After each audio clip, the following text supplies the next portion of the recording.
Kamusta mga master? Ito ang High Speak TV. Ito ang part 25 ng lalaki na tinanggal sa trabaho at nakilala ang isang matandang pulubi na tiyak magpapabago ng kanyang buhay. Minsan sa buhay ng isang tao ay kailangan nating tanggapin kung may mawawala man mga tao na kilala natin o napalapit na sa atin. Pero kung ang dahilan naman ng kanilang pagkawala ay pinaslang sila, ayun ang di katanggap-tanggap. Sa bidyong ito ay may dalawang taong malapit kay Dave na mamamaalam at ating kilalanin ang pinuno ng Rage Spider, isang talamak na drug lord at mamamatay tao. Pero bago ang lahat, kung bago ka pa lang napadpad sa aking channel ay gusto kong makahingi ng kaunting subscribe sa inyo at huwag nyo rin kalimutan na i-click ang notification bell. So ano pang hinintay nyo? Simulan na natin.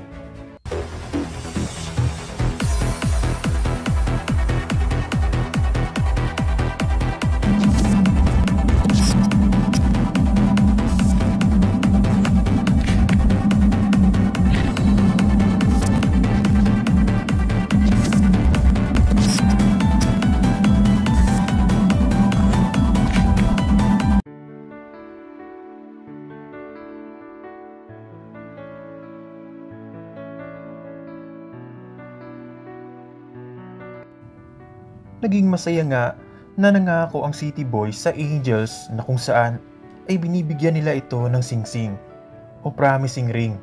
At pagsapit ng gabi ay binangungutan naman itong si Mike sa lalaking nakabangga niya. At pawis na pawis ito.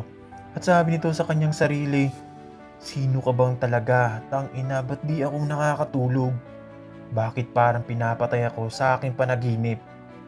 Kinaumaga naman, sa klase sa major subject nila Dave at Anastasia at si Jake ay sabi ng professor nila, "Nakapag-isip na ba kayo ng title sa final project nyo? Kailangan ko ngayon week na ito at kung ano ang mga plano nyo sa gagawin nyong system project. Maliwanag ba class?" At sabi naman ng estudyante, "Yes sir." At sabi naman ng teacher, "Sige, puntahan nyo na ang mga kagrupo nyo at mag-usap-usap kayo." At ayun na nga, nag-usap-usap na nga ang tatlo kung ano ang magandang gawan ng system project nila. At sabi naman ni Jake, "May nakita ako dyan sa HRM department." At sabi naman ni Dave, "Bakit Jake? Ano idea mo tungkol sa HRM department?" At sabi naman ni Jake, "Gawa natin sila ng Android application." At sabi naman ni Anastasia, "Nice idea Jake." "Tama." At sabi naman ni Dave, "Pwede, tama ka dyan Jake. Pwede tayong mag-offer sa kanila ng system para sa e-learning class nila na kung saan may sasagutan silang module.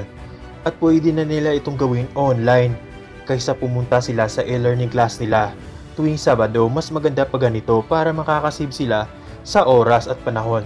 Ano sa palagay nyo guys?" Sabi naman ni Jake, "Tama iyang master, yan ang naisip ko." At sabi naman ni Dave, "Nice one Jake, buti na lang talaga kasama ka namin." At napatawa na lang itong si Jake. At sabi naman ni Anastasia, "Sino ang mag-program niyan love?" At sabi naman ni Dave, "Ako na bahala niyan love. Ang pinaka-importante ay may system na tayo na gagawan. At ngayon ay pag-uusapan natin ang the best title para sa project natin." At sabi naman ni Jake, "Online class learning na lang kaya?" Ay pangit. At sabi naman ni Dave, "E-learning class online. Parang kulang eh." At sabi naman ni Anastasia, "HRM online, e-learning class na lang." At nag-agree naman ang dalawa sa sinabi ni Anastasia. At sabi ni Dave, "Nice one love, maganda pakinggan. Sa wakas meron na tayo. Pero bago natin ito ipakita sa professor natin, mas mabuti siguro na puntahan natin itong mamaya." At ayun na nga, lumipas pa mga oras ay nagsalita ang professor. "Okay class, that's all for today. Reminder sa inyong lahat, hanggang this week lang ang title presentation nyo para sa project nyo. At next week ay i-depends nyo na ito. Understand?" At sabi naman ng estudyante, "Yes sir." At sa mga oras na yun, ay tapos na nga ang klase nila. Kaya pagkatapos ng kanilang klase ay pinuntahan ng tatlo agad ang HRM department. At di na muna ito nagtambay sa tambayan nila. At ayun na nga, nakausap nga nila ang head sa HRM department. At pumayag naman ito sa alok nila. At masaya ang head ng HRM department at sabi nito, "Masaya ako dahil kami ang napili nyo na mga IT student na gawa ng system. Malaking tulong ito sa amin." At ayun na nga, formal na nga ginawa ng proposal ng tatlo ang HRM department at kinabukasan ay agad nila itong ipinakita sa professor nila at sabi ni Dave, "Sir, ito po ang title namin sa aming system project, HRM Online e-learning class." At sabi ng professor nila, "Ano ang layunin ng project nyo?" At sabi naman na Anastasia, "Nag-offer po kami ng online class para sa e-learning nila, sir, na kung saan ay pwede na nila itong gawin kahit saan anumang oras. May mga video silang panonoorin na kung saan nagli-lecture at nagtuturo. Ang gagawin na lang nila ay makinig at pagkatapos ng bawat chapter na nasa video ay may sasagutan sila base sa napanood nilang video. At dito lalabas ang mga module na sasagutan nila." At dagdag pa ni Jake, "Android app po ang gagawin namin, sir. Dahil halos lahat ng mga estudyante ay gumagamit na ng Android phone o iOS at para tuwing Sabado ay di na nila kailangan pumunta pa sa eskwelahan para lang sa iisang subject na e-learning." At sabi naman ng professor nila, "Wow, good idea. I like it. Sige, pasado na kayo sa title presentation nyo. Next week ay magdi-depends na tayo sa partial system nyo. Kung ano ang outcome, dapat gagawa kayo ng flowchart base sa system project na gagawin nyo. At sa susunod na buwan ay isubmit nyo na dapat ang system project na gawa nyo na fully functioning na. Maliwanag ba?" At sabi naman ni Anastasia, "Opo sir, maliwanag po." At sabi naman ni Jake at Dave, "Opo, maliwanag na maliwanag po. Maraming salamat, Professor." At agad nagtambay ang tatlo sa tambayan nila at inihintay ang iba pa nilang kasama na matapos ang mga huling subject nito. Si Abo naman at si Peachy ay papalapit na kina Dave at si Sheena na mga oras na yun ay nasa labas ng classroom ni Dance. Inihintay itong matapos sa algebra class niya. At sabi ng teacher ni Dance, "Bago tayo magtapos ngayong araw na ito ay may bibigay ako sa inyong assignment na 30 items." At ayun na nga, namigay ang guro ni Dance ng assignment na nasa test paper. At ang mga oras na yun ay atat na si Dance para lumabas. At lagi nitong sinisinyasan si Sheena na pakiantay na lang at nagalit rin ito dahil may assignment na naman. At sabi nito sa kanyang sarili, bakit ba kasing may math na subject pa sa eskwelahan? Kung about sex life ito ay siguradong ako ang pinakamagaling at top sa klase. Habang tumatawa ito. At ayun na nga, nang matapos na nga sila din sa klase niya ay nagsabay na nga ang dalawa papunta sa tambayan nila. Habang si Kira naman at Cheryl ay magkasabay na mga oras na yon. At sabi ni Kira, "Bes, masaya ako pag nakita ko yung promising ring na nasa kamay mo." At sabi naman ni Cheryl, "Oo Bes, masaya din ako, Soto, dahil galing ito sa'yo." At mga oras na yon ay naghukag itong si Kira at sabi, "Patingin nga ulit." Wow, ang ganda nga no? Habang hinawakan nito ang mga kamay ni Cheryl. At nag-holding hands nga ang dalawa papunta sa tambayan nila. Habang nagtipon-tipon na nga ang mga ito ay dumating sila Kulas, Darwin at Makmak. At sabi naman ito, "Nakapag-desisyon na kami na sumama sa inyo, bro. At sinabi ko na din sa kanila ang tungkol sa iyo, Dave." At ayun na nga, mas lalo pang dumarami ang pangkat nila Dave. Samantala habang busy ang lahat na nag-uusap ay may nagsisigaw ang mga babae. At sinasabihan nito ang City Boys, "Hello City Boys, ang gagwapo nyo talaga, ang cute nyo." Habang pagalit namang sabi ni Jen, "Hello, may mga girlfriend na ang mga yan. Di nyo ba nakikita ang dami namin dito?" At tumatawa ang isang babae. At sabi nito, "Girlfriend lang naman pala, hindi pa naman kasal. Basta City Boys, kung sawa na kayo sa mga pagmumukha na kasama niyang babae, ay andito lang kami, ang MU Cutie Girls." At tumatawa na malakas si Jake. At sabi nito, "Oo nga, cute nga kayo no?" Habang si Dance naman ay nakatulala at napapansin ito ni Sheena. At binatukan nga ito sa ulo sabay sabi, "Ano Dance, porket sexy ay napapatulala ka dyan at porket malaki ang boobs ay panay tingin mo?" At sabi naman ni Dance, "Di naman dyan ako tumitingin baby, dun sa malayo may ice cream, ang sarap naman kumain ng ice cream." Habang tumatawa ito at sabi naman ng MU Cutie Girls, "Sige City Boys, papaalis na kami. Pag-isipan nyo mabuti yung sinabi namin. Saka ang gaganda namin kumpara sa mga kasama niyong babae, ang papangit." Habang tumatawa ang leader ng MU Cutie Girls at sinabihan si Dave, "Hello Mr. Dave, ako pala si Ashley." Sabay bitaw ng flying kiss habang papalis ito. At si Anastasia naman ay napatahimik lang kasi aminado itong si Anastasia na nagaganda nito kay Ashley. At baka matukso itong si Dave pero agad itong niyakap ni Dave at sabi, Anastasia, ikaw pa rin ang pinakamaganda sa lahat. At ayun na nga, nagsabay-sabay na mga ito papalabas ng paaralan at umuwi na. At mga oras na yun ay nakita ni Lee at Richard si Yu sa labas ng paaralan at palihim nila itong sinundan at sabi ni Richard, tara Lee, alamin natin kung saan siya pupunta. At hingid sa kaalaman ng dalawa na isa yung napakalaking patibong. At nang tapos na itong kumain ng isaw si Yu ay nakamotor ito at agad umalis. At sinundan naman agad ito ni Richard at ni Lee. At ang mga oras na yon ay tinawagan agad ni Richard si Dave. At sabi nito, hello young master, nakita namin si Yu dito sa inyong paaralan.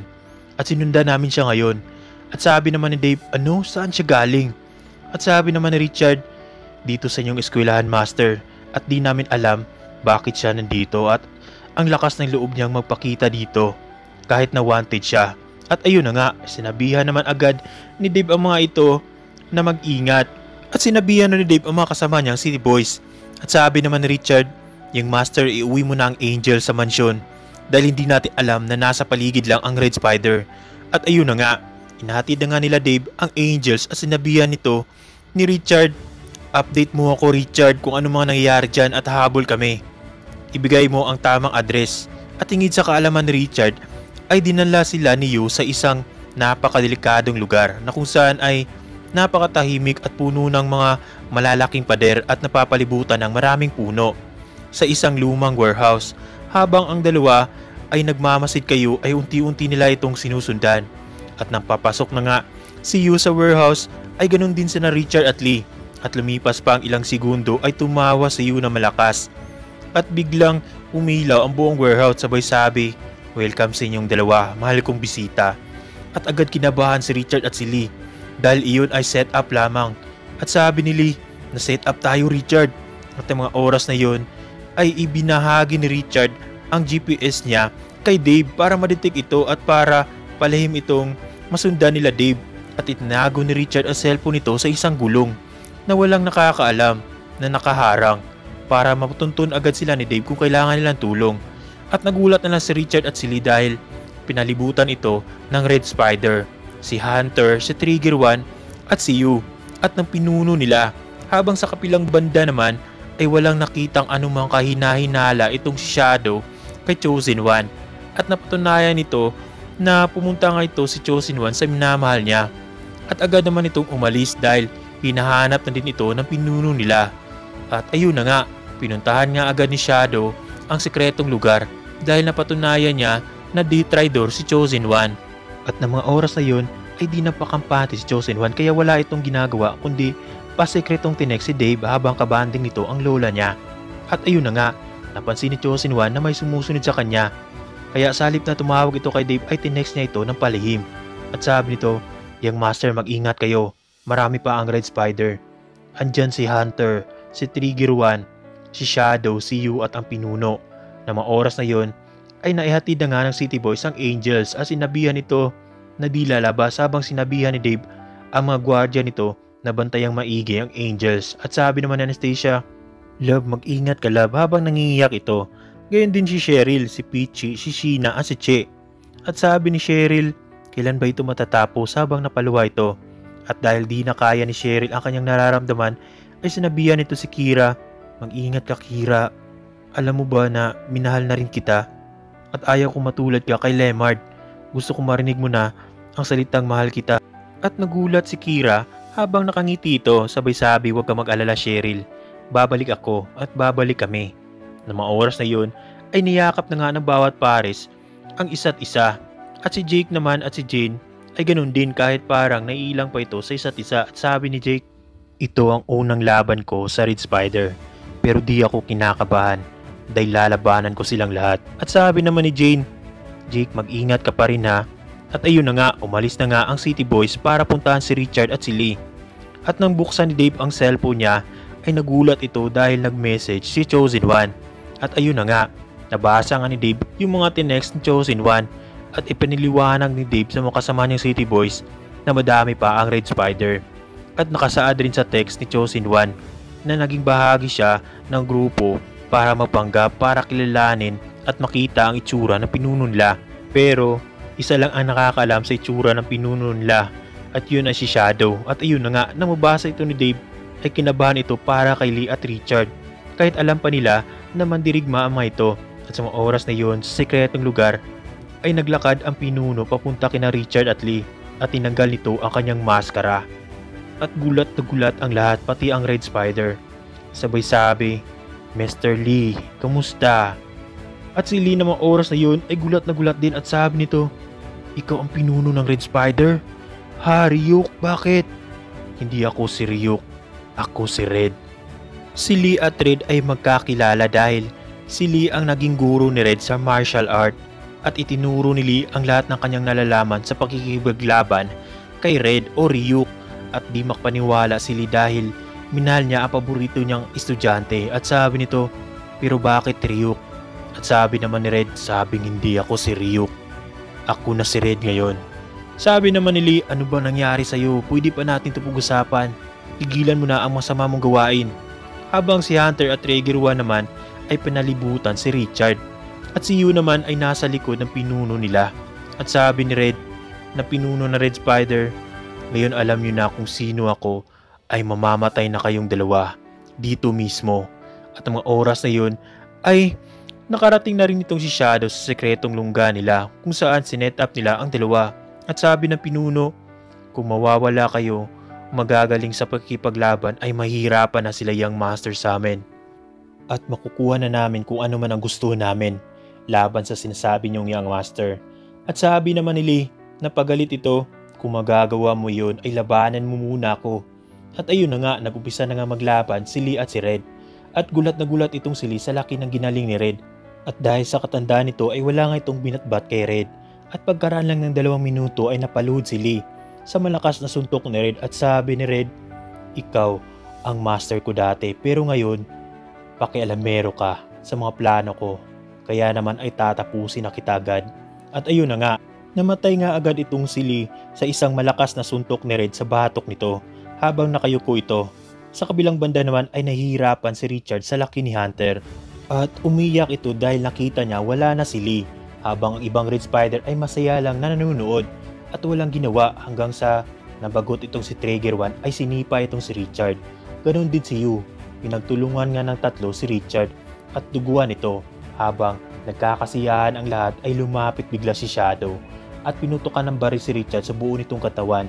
At ang mga oras din yon ay agad tumawag si Dave ng mga kapulisan para samahan sila. At lumipas lang isang oras ay huli na nga ang lahat. Nang sinundan nga ni Dave ang GPS na binigay ni Richard sa kanya sa sekretong lugar ng Red Spider ay nanlumo sila sa sinapit ni Richard at ni Lee. At wala na nga ang Red Spider mga oras na yon at mabilis itong nakatakas. At bigla na lang hinimatay si Den sa kanyang nakita. At si Dave naman ay balisa at parang hindi makagalaw ito dahil sa sobrang pagkagulat. Para itong sasabog ang puso niya. Si Kira naman na mga oras na yun ay napaiyak rin habang si Jake naman ay di makapaniwala sa nakita niya. At sabi naman ni Abu, "Wala silang puso, mga walang puso." At dahil sa nangyari ay biglang napasigaw si Dave na papatayin ko silang lahat. At na mga oras na yun ay napaluhan na lang din itong si Jake at di pa rin makapaniwala sa mga nakita niya. At wala na ngang nagawa ang mga ito kundi napaiyak. Pati na rin si Rock ay nakatayo lang nang di alam ang gagawin. Si Mike naman ay napasabi ito sa City Boys, "Kung uubusin tayo ng Red Spider ay di tayo papayag. Patayan ako patayan." At sabi naman ni Rock, "Tama ka Mike, hindi pwede na di tayo lalaban." At sabi naman ni Jake, "Pagplanuhan nating mabuti ang ating paghihigante."